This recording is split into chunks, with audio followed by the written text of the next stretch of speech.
Hi guys, welcome to another episode of Pointy Not Sharp. Today we're taking a look at an Imperial German S14 Bayonet. Now these were made for the Gewehr 98 long rifles, and essentially they're just more ersatz bayonets but made to a much higher quality than what we usually come across. So these were produced, I've read that they started producing in late 1914, but from what I can tell it was probably only during 1915. And these bayonets are actually often referred to incorrectly as South American export bayonets or machine gunner bayonets. Both of those are incorrect. That's not what these were. I'd best describe these, or the best description I've seen for these is the Berlin wooden gripped ersatz bayonet. But absolutely gorgeous piece, very long.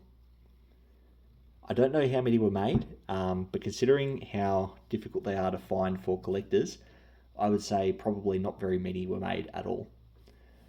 Now, we'll jump into the history around this piece here. So in 1914, World War I starts, and all of a sudden Imperial Germany has an urgent need for more equipment. In 1915, they make an order for 1 million Uschliff-Seitengewehrs, or essentially additional bayonets, ersatz bayonets. And they contracted them out to all kinds of companies, and they came in all different qualities, and they were adapted from other knives and other bayonets and all kinds of things. So they started making these in 1915. Now, of the S14 bayonet, there are two types, Type 1 and Type 2, and nearly all of them were made in Berlin.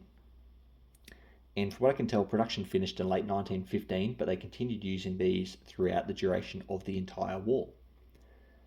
Now, the Type 1s, I know the companies that made them. So I've got Sawback in Berlin, got Bayard, which is a Belgian company. Funnily enough, I've come across Bayard a couple other times when looking at the history of bayonets, like the Swiss STG 57.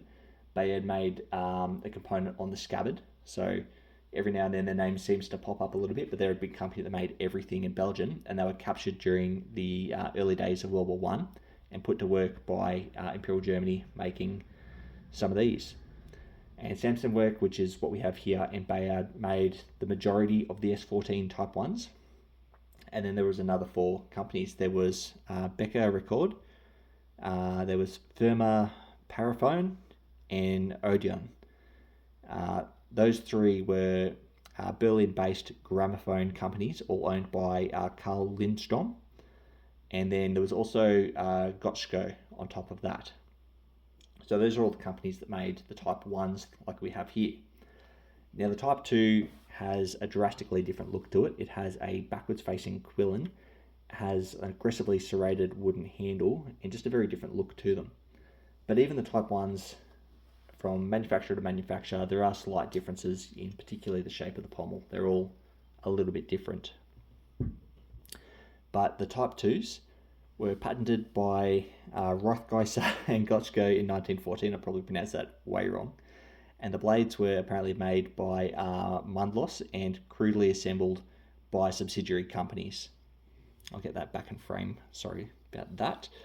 And as with other Imperial German bayonets of the day, 6% of them were made with sawbacks, but apparently the sawback versions were only made by certain manufacturers. They didn't all make sawbacks. They probably weren't all equipped to do it, being gramophone companies, a lot of them. So I'll jump into the construction. Apologies, this one isn't in the world's best condition. It's been looked after pretty well considering the condition it was once in, but we've got a very long blade with a very German round fuller. We've got a true edge and an unsharpened false edge, a flat spine, a not very thick blade, and a very small little crossguard with a lip for the barrel. You'll note we have no flash guard, so this bayonet is not appropriate for use with carbines. And then we have two wooden grips, retained by two screws or rivets. I think they're rivets, I can't quite tell. And then we have our clearance hole just here.